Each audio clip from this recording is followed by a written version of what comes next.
Morning, everybody. David Trepp with BPM here. Thanks for taking time out of your busy schedules for our webinar this morning. You can see the title of our webinar is The Rise of Business Email Compromise and How to Defend Against It. So we're going to have an interesting journey into business email today and how attackers take advantage of it. I'm using the term business email compromise.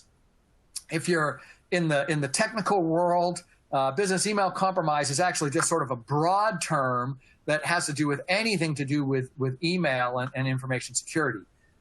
In fact, we're really going to be talking about in more detail today about email account compromise, which is a subset of business email compromise. So we're going to be really focusing in on the scenario where somebody's email account has been commandeered by a threat actor, and that leads to some fraud attempts or actual fraud perpetrated. So that's really a subset of business email compromise. Business email compromise can involve lots of other things. Spoofing email exfiltration, vulnerabilities against your email server. Those sorts of things are all part of the broader business email compromise. We're not going to spend much time talking about those today. And really, we're going to use the terms BEC and EAC almost interchangeably. But if you're a tech nerd, they're really not exactly the same thing. And then just incident versus breach, a security event that compromises the integrity, confidentiality, or availability of an information asset is an incident. A breach is something that results in confirmed disclosure of data to an unauthorized third party. So we're going to talk about incidents and breaches. Again, for today's purposes, we're going to kind of interchange those terms, but just so you know, there really are subtle differences between them. We also see that they are at the top of the list for 2021. Now, we don't have 2022 numbers yet, but in 2021, there were over $2 billion, that's right, $2 billion in reported losses from business email compromise and email account compromise. So this is a real vulnerability. You don't hear quite as much about it as you hear about ransomware or denial of service or things like that, but it is a huge issue, the predominant issue, and it's one that's growing. So here we see the trends for losses from business email compromise have gone up steadily since 2014 when the ICQ was formed, when the Incident Complaint Center was actually formed. Who's doing all this business email compromise attacks? If we look at it at the most macroscopic level, there are really 4 populations of threat sources. And those are, we see on the left-hand column there, hacktivists, nation-state-sponsored entities, criminal profiteers, and insiders. And you see we've got the red box around criminal profiteers, business email compromise, email account compromise. These are very highly focused around criminal profiteers. That does not mean there aren't nation-state entities or hacktivists doing it. And we know of at least one incident that we investigated recently of an insider performing business email compromise. We'll talk about that briefly. But the vast majority of business email compromise incidents that we have seen or been involved in have involved money. The business email compromise is an attempt to perform fraudulent financial transactions, usually in the form of fraudulent account payable transactions against the target organization. So here's some of the common attributes that we've found in our investigations. The sequence of events is that this is a very, starts with a very targeted attack. So these are not drive-by attacks where some threat actor is performing some scan against the entire internet, trying to find some missing patch. And if you happen to be one of those unfortunate organizations that's missing that patch, then they're going to go and attack you. This is not that kind of drive-by attack. These are targeted, focused attacks. They begin with open source intelligence gathering to find out who the key people in finance and payables are so that they can target those specific people. And then email account compromise occurs. Usually the CFO, but somebody else in executive or financial or operational key leadership positions. And these attacks are normally successfully perpetrated either by social engineering, usually in the form of a phishing email attack, or password defeats through password theft, password guessing, or password cracking.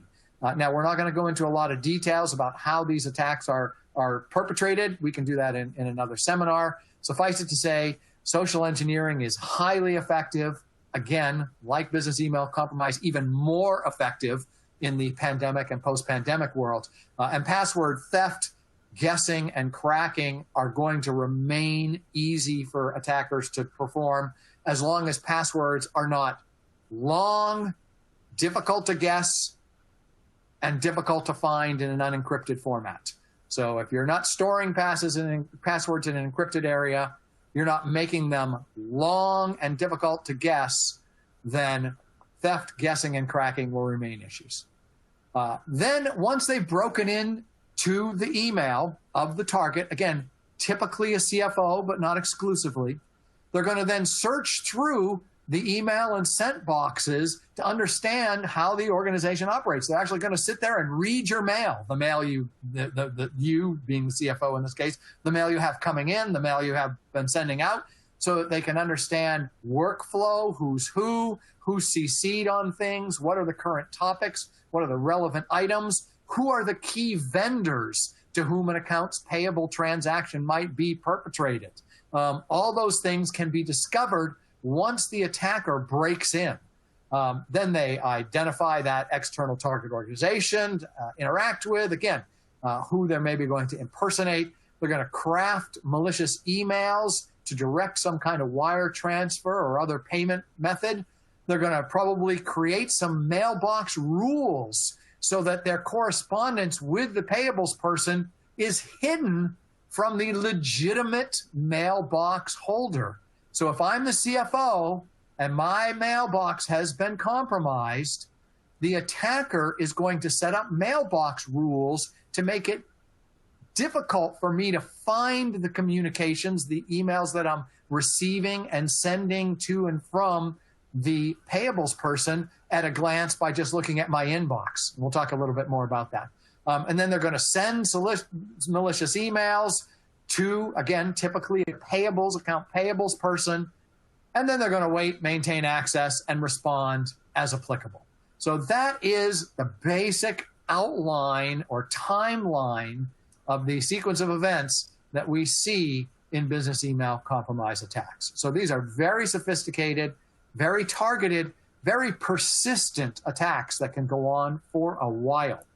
Now, before we go through a couple examples here, I just want to point out that this impersonation can also occur via the phone and or text media. So it's a little less effective in general, but we have seen cases where someone comes in and they compromise a voicemail box, they do some caller ID spoofing. Maybe if the CFO has given a lot of public talks, they can then get some recordings of their voice and use some artificial intelligence aided deep fakes to actually perform over the phone attacks against the payables person. And that's a little less common, but it does happen. And we also know of at least one case of an insider email account compromise, as I mentioned before, where an insider, in this case, a person in IT, was using their higher level administrative privileges as an IT person to basically spy on their boss and other high level people in the organization. And that was also a clear case of email account compromise. So these are a couple outlier scenarios, but an email is by far the most common scenario, but these are not out of the question. Risk management, when it comes to information security, has to be a combination of technical, human, and procedural controls to defend against business email compromise. You can't just have technical controls. You can't just write some procedures. You can't just do some social engineering awareness training and expect to defend against these types of attacks. It's going to take all three of those domains working in concert and working well in order to defend against these types of attacks. So security awareness, leadership must walk the talk and take the lead on this. And no matter how strong your program is, you've got to go out there and identify deficiencies, come up with plans of actions to remediate and correct them, and then reduce or prevent the likelihood of an attack. Now, what you see in this image here, this is an image from Nist. For those of you not familiar, Nist is the National Institute of Standards and Technology. We're going to rely on them a lot for best practices in this and other webinars. Here we see a little image from Nist's Guide to Information Security Risk Management, showing the levels of the business and the responsibilities there. We're not going to go into this in any great detail today. We're going to save this probably for another webinar some other time. But suffice it to say, again, leadership needs to set the tone. They need to prioritize information security. They need to define what the organization's risk appetite is, and they need to budget sufficient resources for IT and human resources and whoever else is responsible for the actual risk management to get the job done. This is a daunting task. It requires a lot of resources to defend against, and it's up to leadership to set the tone for that, provide the resources for that. So we can talk about this diagram in more detail at another time, but that's really the takeaway here is it takes all three domains, and you got to start with leadership. Now, for those of you not familiar, the National Institute of Standards and Technology published something a few years ago called the Cybersecurity Framework. It was really intended for businesses to adopt as a framework for how to manage cybersecurity risk in a manageable fashion, right? So it's not so huge an undertaking that it's just impossible to understand or take on or even know where to start. In that cybersecurity framework, there are five basic functions: identify, protect, detect, respond, and recover. For today's webinar, we're going to focus on protect, detect, and respond. Those three areas don't tell the whole story when it comes to business email compromise, but they cover a great deal of it. So we're going to focus in on protect, detect, and respond for the next 15 minutes or so here and talk about how you can do that. First of all, email technical controls. First thing we got to think about is how to defend our email against attack. As for any of you who've sat in my webinars before, you've probably heard me say email is most organizations' largest attack surface facing the internet. And that's true of many organizations. Now, if you run a big commerce operation or something like that, you're an application development shop or something like that, that may not be true for you. But for most businesses, email is the prime conduit for attack. So, first of all, email access and authentication controls need to be hardened. I'm not going to go through the technical details here. If you're not technical, MX Gateway bypass and EWS access, email username enumeration, these are technical issues that you need to talk to your IT team about providing for you. We'll get you a copy of this slide deck so you can use it to interface with your technical team, whether that's internal or a third party or whoever it may be. But those are some things you can do to limit email access. Inbound email controls really need to have strong filters on inbound emails. Inbound emails that have malicious attachments or malicious links embedded in them are the prime medium for delivering phishing emails. And as we saw in some of our examples there, phishing emails lead to email account compromise. So filtering attachments and URLs at your email gateway, at your email client, using your endpoint, your antivirus, your endpoint detection and response software, all of those areas need to be working. They need to be working in concert. Prohibit spoofing. Email address spoofing is easy to do and difficult to defend against, but there are things you can do. There are tools to defend against that. We'll talk about that just a little bit more in an upcoming slide. Rate limit inbound emails. Don't let phishers and spammers dump a bunch of emails at once to you. And prohibit macros in documents and spreadsheets. Email attachments that have embedded in them an Excel spreadsheet or a Word document that has macros enabled in it that will then execute live code on your system are one of the most common ways to deliver malware payloads into an organization from the outside. And if you prohibit macros in those documents and spreadsheets, then you don't have to rely as much on your email client and your endpoint protections, because those payloads just won't get to execute in the first place. And that's where you want to be. And then there are also some outbound email controls that you need to have in place around data loss prevention. If you don't know the status of these email controls in your organization, take a step back to the identification phase that we just looked at here of the cybersecurity framework and identify where you are in this set of controls.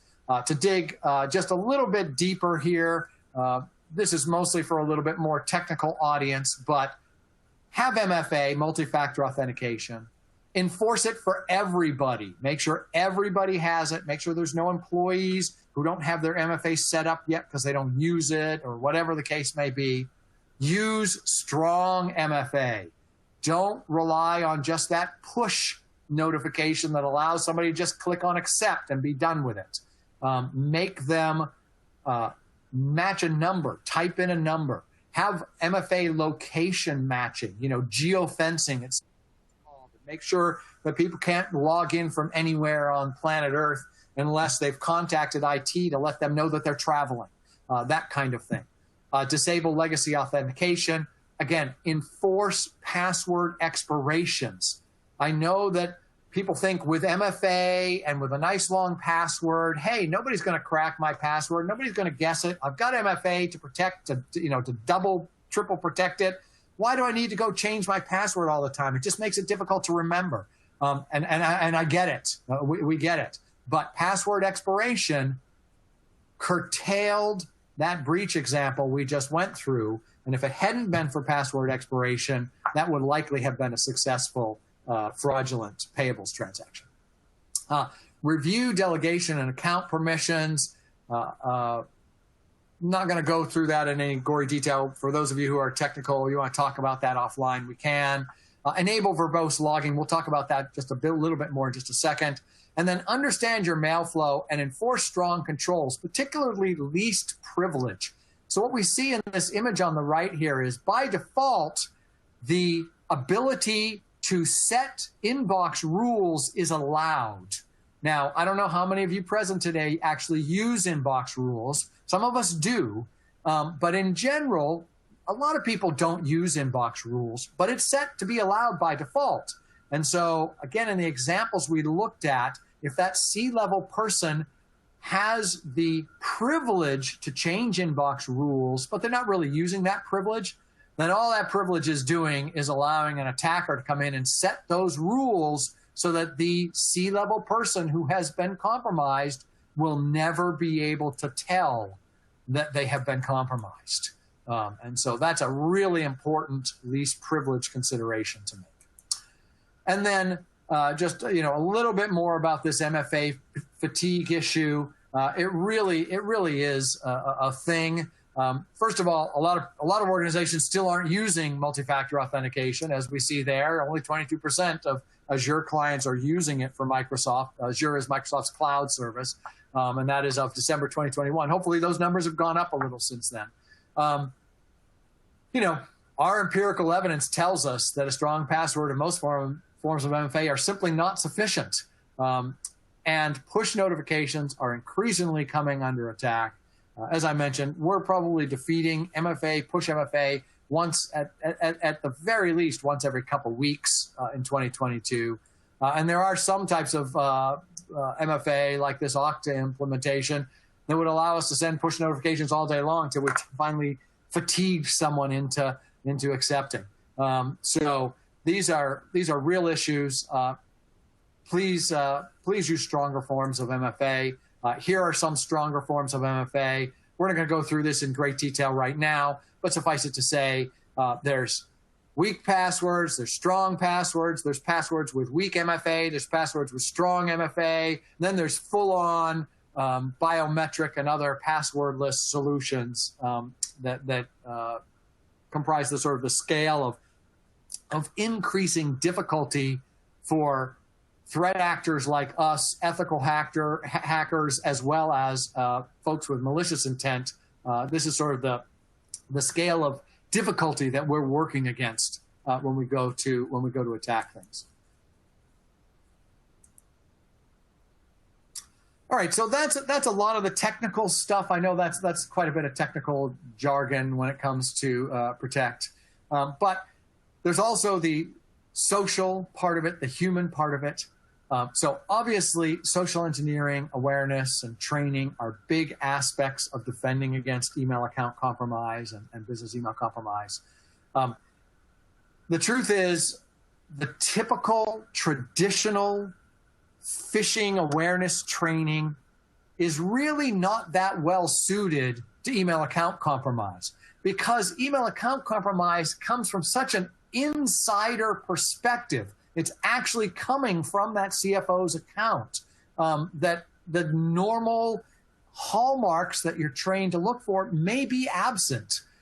So, what we found is, a lot of employees have been desensitized to email phishing attacks because, a lot of us use things like KnowBe4 and similar applications that send out emails all the time that look like they're coming from FedEx or somebody trying to get you to do something you shouldn't do. And they've got clear things like spelling errors or misnames or something out of context and things like that. And so we train employees to look for these clues. In an email account compromise scenario, a lot of those clues may be absent.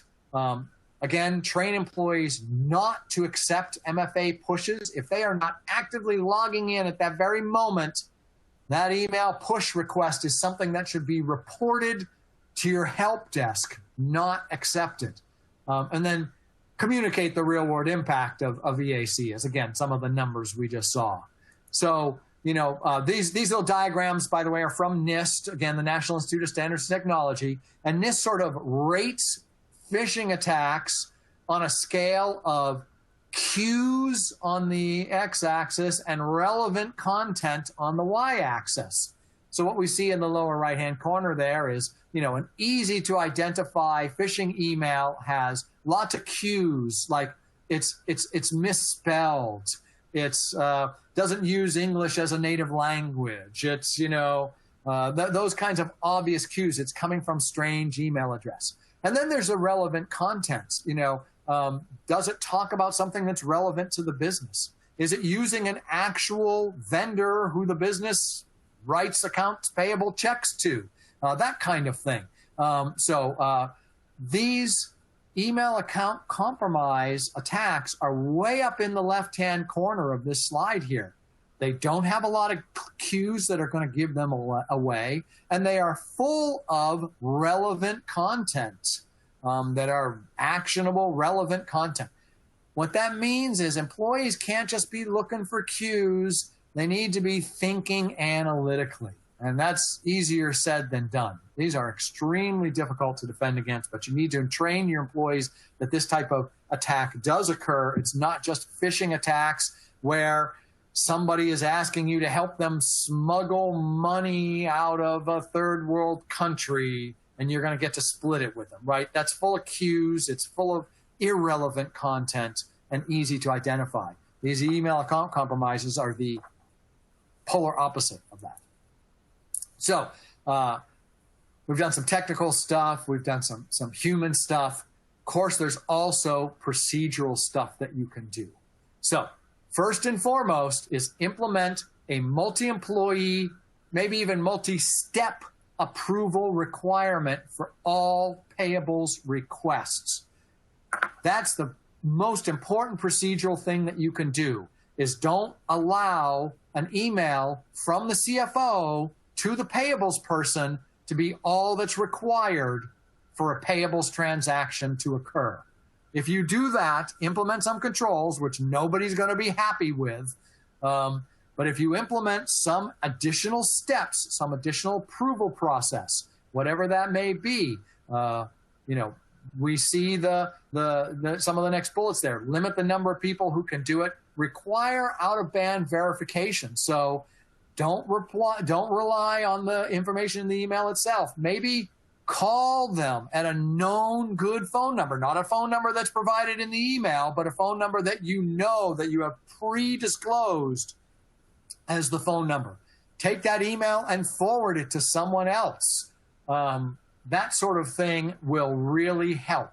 Have a clearly defined process to report suspicious incidents.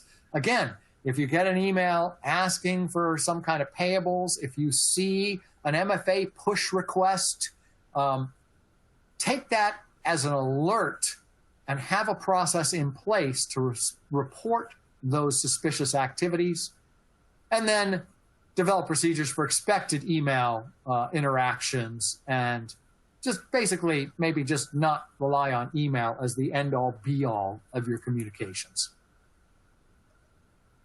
So real quickly here, we're going to wrap up with a couple things about social engineering warning signs. Right, these are general warning signs, not necessarily specific just to email account compromise.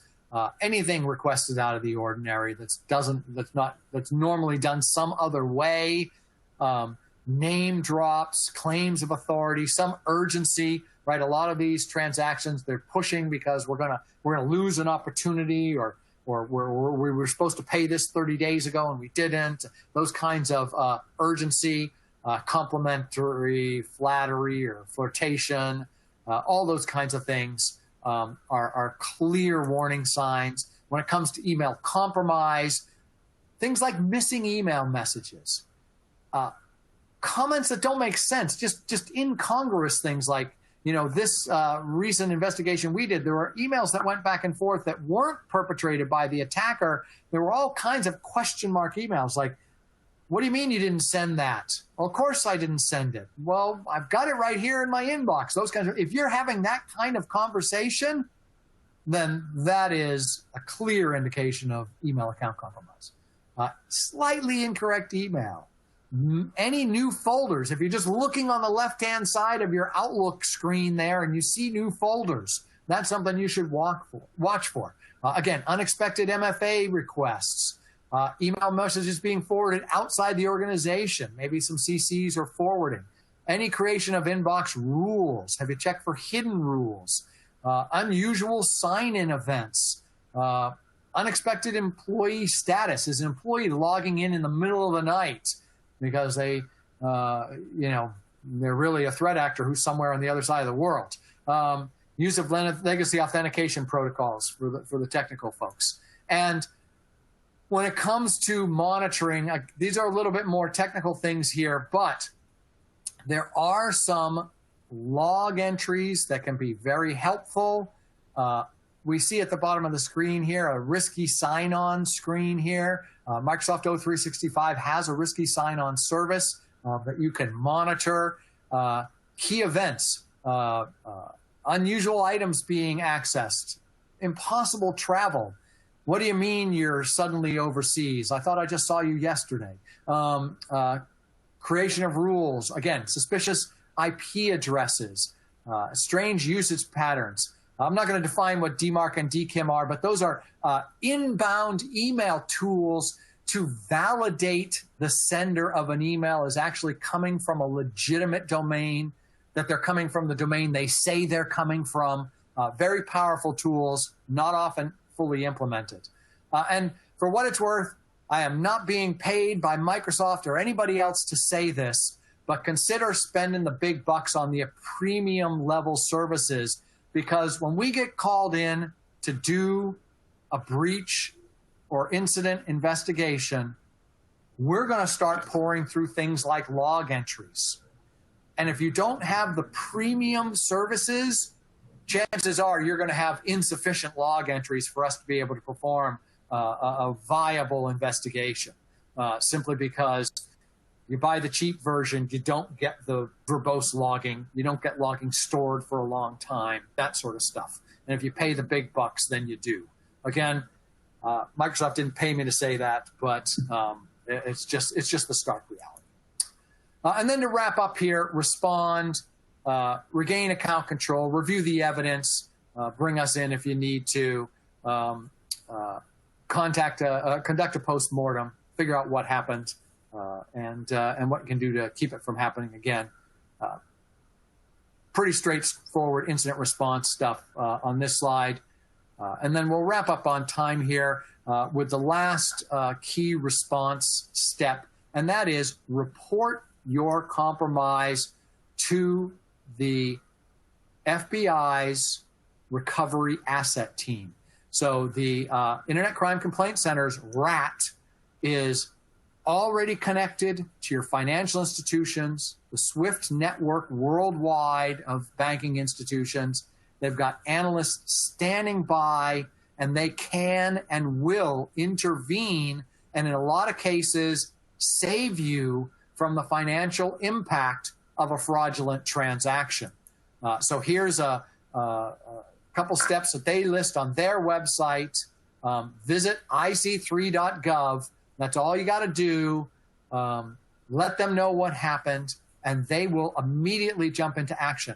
And what we're really suggesting here is don't call local law enforcement. They're not built to support this kind of thing. They don't have the expertise. They don't have the resources standing by. The FBI does at the IC3 RAT. So here's a really typical RAT success story. December 2021, received a complaint from a roadway commission. So this is a public agency regarding a wire transfer of $1.5 million to a domestic bank account. The RAT quickly notified the recipient financial institution and were able to intervene. And that means they were able to reverse the wire transfer before it was too late. And you should contact your bank along with contacting the FBI. But be reminded, the FBI is already plugged in to your bank, very likely already plugged into the recipient bank, and they're ready to take action.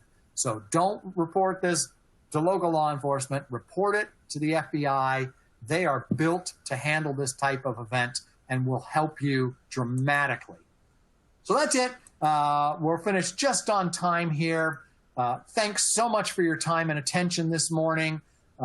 Obviously, business email compromise and EAC are lucrative business for threat actors, again, especially in the post-COVID era. And if I haven't convinced you of that today, then it's definitely time for me to hang up my spurs and retire, because that was my intent. And information released by independent researchers and the FBI show a rapidly increasing number of events. While the complexity, the targeting, the homework that attackers do before attacking have increased over time, the methods that they're using are typical phishing methods from, early 20th century. Nothing new here. Modern cloud-based email solutions have inherent security weaknesses that need to be hardened. Again, we saw examples of things like spoofing vulnerabilities, legacy authentication, the limited logging we talked about, permissions and privileges. All of these need to be strictly configured in order to minimize the threats. Strong preventative technical controls and employee awareness remain the best defenses. MFA is not a complete solution, although it's great. It's certainly not a complete solution, and MFA fatigue is a real thing. When EAC takes place, traditional employee awareness training is not really proven to be up to the task to help them identify what's going on. Business units play a critical role. Got to ingrain those procedural controls, especially that verification process, so that an email from the CFO is not sufficient to drive a payables transaction. Leverage existing technology to detect intrusions. Again, a lot of it exists there. You just got to pay for the high price license. And then once there's been an incident detected, do some incident response research, contact the FBI, and make sure that there's no persistent